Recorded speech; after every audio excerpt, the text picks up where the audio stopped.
শেখ হাসিনাকে ফেরত আনতে ভারতকে চিঠি। এই সংবাদটি প্রকাশ করেছে অনলাইন নিউজ পোর্টাল jagonews24.com। ক্ষমতাচ্যুত সাবেক প্রধানমন্ত্রী শেখ হাসিনাকে ফেরত আনার বিষয়ে ভারত সরকারকে চিঠি দেওয়া হয়েছে বলে জানিয়েছেন পররাষ্ট্র উপদেষ্টা তৌহিদ হোসেন।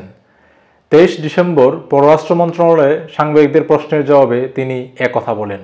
তৌহিদ হোসেন বলেন, ভারতকে আমরা জানিয়েছি ক্লিয়ারলি, আমরা তাকে যে ফেরত চাচ্ছি বিচার ব্যবস্থার জন্য সেটা জানিয়েছি।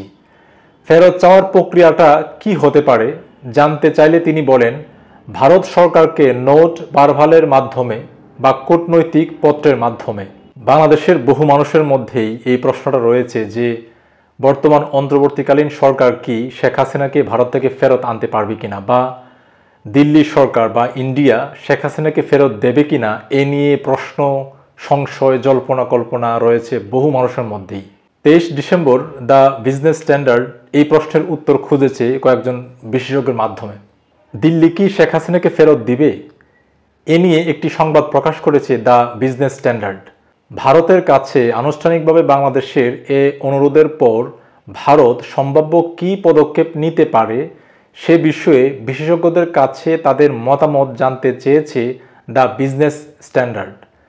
এ প্রসঙ্গে সাবেক রাষ্ট্রদূত ও বাংলাদেশ এন্টারপ্রাইজ ইনস্টিটিউটের সভাপতি এম হুমায়ুন কবির বলেন, নোট ভার্বাল মানে বাংলাদেশ আনুষ্ঠানিকভাবে ভারতকে অনুরোধ করেছে শেখ হাসিনাকে ফেরত পাঠানোর জন্য।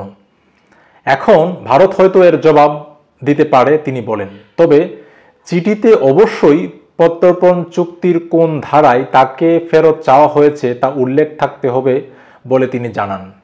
চুক্তিতে এমন কিছু ধারা রয়েছে যা নির্দিষ্ট পরিস্থিতিতে ভারতকে বাধ্য করতে পারে, তবে এমন শর্ত আছে যেগুলোর কারণে ভারত বাধ্য নয়। তিনি আরও বলেন, রাজনৈতিক বিবেচনায় যদি কাউকে চাওয়া হয় বা বিচার ব্যবস্থার উপর আস্থা না থাকে কিংবা অপরাধের অভিযোগ ছোট হলে তাহলে অনুরোধ গ্রহণে সংশ্লিষ্ট দেশ বাধ্য নয়। এখন দেখার বিষয় হলো শেখ হাসিনাকে কোন ধারায় বাংলাদেশ ফেরত চেয়েছে। ঢাকা বিশ্ববিদ্যালয়ের আন্তর্জাতিক সম্পর্ক বিভাগের সাবেক অধ্যাপক ডক্টর শহীদুজ্জামান বলেন, কূটনীতিতে নোট ভার্বালের অর্থ হলো ভদ্রভাবে অনুরোধ করা। ভারত যদি আন্তর্জাতিক আইন মেনে চলে তবে তারা অনুরোধে সাড়া দিতে বাধ্য, কিন্তু যদি ভারতের প্রধানমন্ত্রী ড্রামাটিক কোনো সিদ্ধান্ত না নেন তাহলে তারা এ অনুরোধে সাড়া দেবে বলে মনে হয় না। তিনি আরও বলেন, ভারত হয়তো যুক্তি দিতে পারে যে গণতান্ত্রিকভাবে নির্বাচিত একজন প্রধানমন্ত্রীকে ক্ষমতা থেকে অপসারণ করা হয়েছে, তবে এই যুক্তি দুর্বল, কারণ তারা ইতিমধ্যেই তাকে সাবেক প্রধানমন্ত্রী হিসেবে স্বীকার করে নিয়েছে। এটি আসলে অনেকটা রাজনৈতিক সিদ্ধান্ত যে তারা শেখ হাসিনাকে ফেরত দেবে কি না। গত 5 অগাস্ট শেখ হাসিনার পতনের পর শেখ হাসিনা তিনি তার বোন শেখ রেহেনা সহ আরও কয়েকজনকে নিয়ে তিনি ভারতে পালিয়ে যান। তারপর থেকেই শেখ হাসিনা তিনি দিল্লিতেই রয়েছেন। অন্তর্বর্তীকালীন সরকারের কাছে সমন্বয়ক সহ সাধারণ মানুষ বা বিভিন্ন পলিটিক্যাল যে দলগুলো রয়েছে তারা বারংবার বা বিভিন্ন সময়ে তারা কিন্তু বিভিন্ন সভা, সেমিনার বা অনুষ্ঠানে তারা আহ্বান জানাচ্ছে যে দিল্লি থেকে শেখ হাসিনাকে ফিরিয়ে এনে যেন তার সুষ্ঠু বিচার যেন করা হয়।